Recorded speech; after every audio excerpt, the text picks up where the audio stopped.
কোনো রকম যোগা এক্সারসাইজ ছাড়া বা ডায়েটিং ছাড়াও ওজন কম করা যায়, আর সেটা শুধুমাত্র ঘরোয়া উপাদান দিয়েও আপনারা ওজন কম করতে পারেন।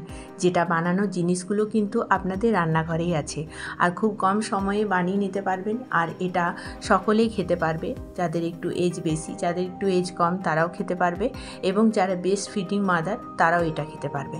এটা খেলে কোনো রকম বেবির উপর কোনো রকম এফেক্ট ফেলবে না, বা এটা খেলে ব্রেস্ট মিল্ক ইনক্রিজও কিন্তু হয়। আর এটা বানানো খুব সহজ, আপনারা ঘরের উপাদান দিয়ে খুব সহজে বানিয়ে নিতে পারবেন।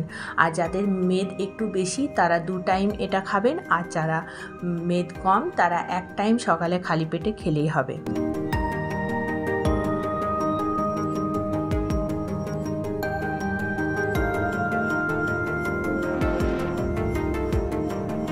প্রথমে 2 গ্লাস জল দিয়ে দেব, তারপর গ্যাসের ফ্লেমটা অন করে দিয়ে দিয়েছি মৌরি, 1 চামচ দিয়ে দিলাম মৌরি, আর দিয়ে দিলাম 1 চামচ জিরে। মৌরি এবং জিরে কিন্তু ডাইজেশনেও খুব ভালো কাজ করে। যাদের ডাইজেশন প্রবলেম আছে, হজম হয় না, তারাও কিন্তু মৌরি জিরের জলটা খেতে পারে। আর দিয়ে দেবো অল্প একটু আদা। সব কিছু দিয়ে খুব ভালোভাবে ফুটিয়ে নিতে হবে, যেন জলের পরিমাণটা অর্ধেক হয়ে যায়, মানে 2 গ্লাস জল যেন ফুটে ফুটে 1 গ্লাস হয়ে যায়। ঠিক এইরকম কালারটা চেঞ্জ হয়ে যাবে, কালারটা খুব বেশি ডার্ক হয়ে যাবে এবং জলের পরিমাণটা অর্ধেক হয়ে যাবে। তারপর আমি একটা স্ট্রেনার করে ছেঁকে নিয়েছি খুব ভালোভাবে।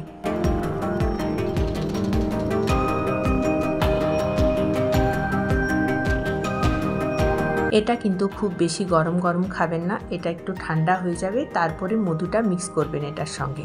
খুব বেশি গরমের সঙ্গে মধু যদি মিক্স করা হয়, মধুর কিন্তু গুণমান নষ্ট হয়। তারপর 1 চামচ মধু খুব ভালোভাবে জলটার সঙ্গে গুলে নিয়েছি। ব্যাস, গুলে পরে খেয়ে নিলেই হবে। এটা 2 টাইম খেতে পারেন, সকাল সন্ধে।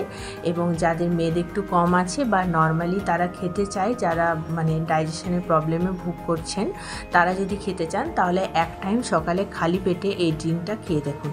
আর 7 দিনের মধ্যে রেজাল্ট পেয়ে আমাকে কমেন্টে অবশ্যই জানাতে ভুলবেন না। ভিডিওটি শেষ অবধি দেখার জন্য সকলকে অনেক অনেক ধন্যবাদ। আমার ভিডিওগুলি ভালো লাগলে চ্যানেলটি সাবস্ক্রাইব করে পাশে থাকবেন। ধন্যবাদ।